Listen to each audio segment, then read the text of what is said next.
Salut tout le monde, on m'a demandé un petit tuto sur Virtual Desktop et mes réglages.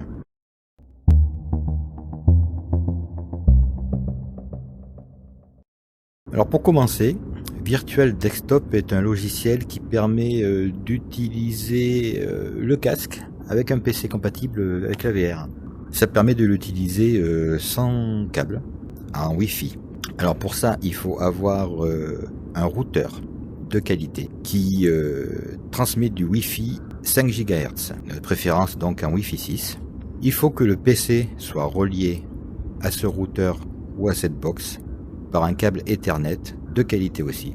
Par exemple, un catégorie 5 ne suffit pas, il faudrait un catégorie 6 ou même mieux comme moi un catégorie 8. Un petit câble catégorie 8 vaut une dizaine d'euros.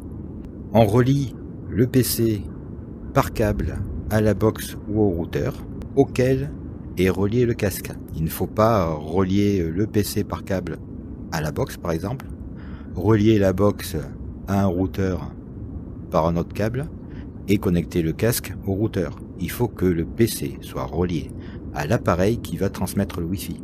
Ça le transmet en direct, c'est un réseau local quoi. Pour pouvoir se connecter, il faut que le casque trouve le PC. Pour ça, il faut avoir Virtual Desktop qui est un logiciel payant. Il doit être acheté sur le store Oculus du Quest 2. Il ne faut pas l'acheter sur Steam par exemple, parce que dans ce cas-là, le logiciel serait sur le PC et ça ne servirait pas à connecter le casque. Alors voilà, moi je l'ai acheté sur le store Oculus et il est ici. Donc je le lance. Et là, il se connecte à mon PC. Voilà. Il s'est connecté au PC parce que au préalable, j'ai téléchargé ce logiciel, Virtual Desktop Streamer, qui est le logiciel qui doit être sur le PC en question. C'est un logiciel gratuit, on le trouve sur internet, et il est donc le pendant de Virtual Desktop. Il permet au casque de se connecter au PC. Alors moi j'ai mis ces réglages-là, en codec HEVC, Audio Streaming VR Headset Only, Use Virtual Audio Driver, Automatically Adjust Bitrate, Start Minimized in Tray et Auto Select Microphone. Voilà, moi j'ai mis ça pour l'instant, c'est ce qui me va le mieux. Je pense qu'au début vous devez autoriser la connexion, tout ça. Je suppose, je ne m'en rappelle plus. Alors quand on est sur cette page-là, on a donc cet ordinateur virtuel, on peut faire ce qu'on veut comme d'habitude, hein, soit avec les contrôleurs, soit avec la souris. Voilà. Alors, là, si on fait un appui court, on ouvre le menu de Virtual Desktop. Alors là on choisit l'ordinateur, il n'y en a qu'un. Hein. Et ce qui est important pour donc jouer sur le PC, c'est streaming. Alors là voilà, on a de qualité de graphique. Je vais vous dire à quoi elles correspondent. Alors, le Patato, c'est 2880 x 1536. Low, 3456 x 1824, ce qui correspond à peu près à l'image native du casque. Medium, 4992 x 2592. Et Ultra, 5376 x 2784. J'ai mis en Ultra, on fera nos essais en Ultra. Alors le VR Frame Rate, c'est la vitesse à laquelle on va faire tourner le casque. En VR bitrate, je mets le maximum tant que la carte le supporte. Sharpening, c'est pour avoir une image plus nette, sans perte de qualité, sans perte de fluidité non plus. Le gamma, c'est si on veut plus foncé ou plus clair. Voilà, moi j'ai mis sur 1, on peut régler comme on veut, hein, c'est au goût. Alors ce qui est important, c'est le Synchronous Space Warp SSW. C'est une option qui va régler la carte graphique pour qu'elle génère la moitié des images choisies ici. Donc choisis 72 par défaut sur Always Enabled.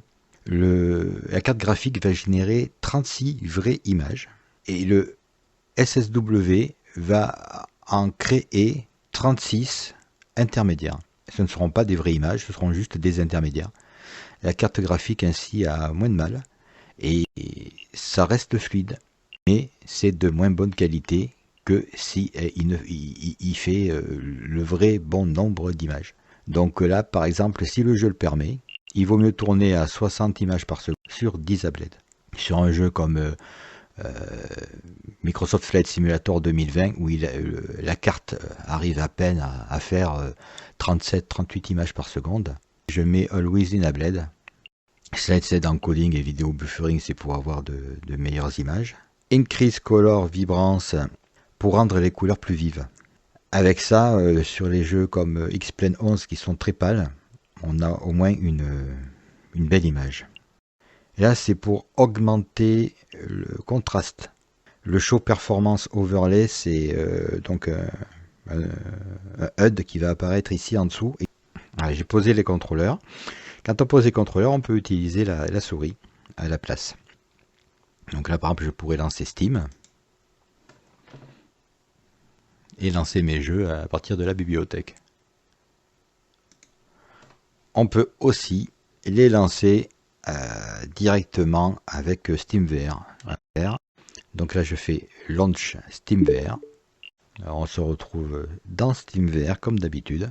Là, si le Home ne s'affiche pas, c'est pas grave. On fait un petit appui gauche sur le menu et on a accès donc à notre bibliothèque. On va tester Project Cars 2. Voilà, vous voyez en bas le HUD qui s'est affiché avec le nombre d'images actuelles. La latence qui doit être le plus faible possible. Le bitrate qui est celui que j'ai choisi. Et Graphic Quality en ultra. Voilà, on voit que je suis bien en 5 GHz avec 1200 mégabits par seconde. Voici prêt à démarrer. Alors comme vous le voyez, en haut à gauche du HUD, je suis presque à 60 images par seconde. Et c'est très net. La résolution est très bonne. L'image est fluide. Là, donc c'est parfait. C'est la résolution maximale du casque. Je sais pas s'il peut aller plus haut, mais là vraiment c'est... Aller plus haut ne servirait pas à grand chose, je pense. C'est très très beau. Alors très très fluide. Alors on pourrait avoir envie d'avoir plus d'images. Donc voilà, je vais freiner. Tout en étant dans le jeu, on peut accéder au menu de SteamVR ici. Donc avec un appui court. Ou au menu de Virtual Desktop avec un appui long. Voilà, je fais un appui long. Et ici, le jeu étant toujours en marche d'ailleurs, j'ai le menu. Voilà. Alors ici, je peux enlever le Performance Overlay en bas si je veux. Voilà, paf. Je peux baisser le contraste, ce qu'on va faire, et baisser les couleurs par exemple pour faire un essai. Maintenant, c'est plus pâle. Le noir est moins noir et le blanc est moins blanc. Ça se voit bien. Donc on pourrait essayer 90 images par seconde. Alors on le change ici et là il dit qu'il faut redémarrer le jeu et SteamVR pour que ça prenne effet. On va redémarrer le jeu. Voilà, expérience donc. Le degré 10 images par seconde et avec 16W. Alors on voit qu'on a 90 images par seconde avec le SSW activé. Et là il y a 45 vraies images et 45 fausses images. On va regarder ce que ça donne.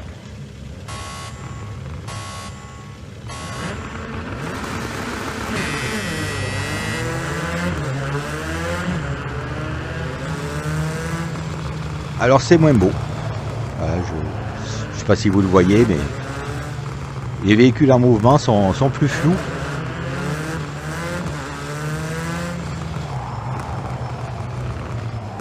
Il n'y a pas photo, c'est plus flou. Ah, ça reste jouable, mais on n'y gagne rien. Alors après c'est au goût, hein. Si vous préférez avoir 90 images par seconde moins nettes, ou 60 images par seconde plus nettes. Une autre option intéressante de Virtual Desktop est l'accès donc à l'enregistreur. Voilà. En faisant un petit appui sur le menu de droite du contrôleur droit, on retourne donc à ce menu qui permet d'accéder au partage et ainsi de lancer l'enregistrement ou de le couper, ce que je vais faire. Allez, donc à la prochaine, bye.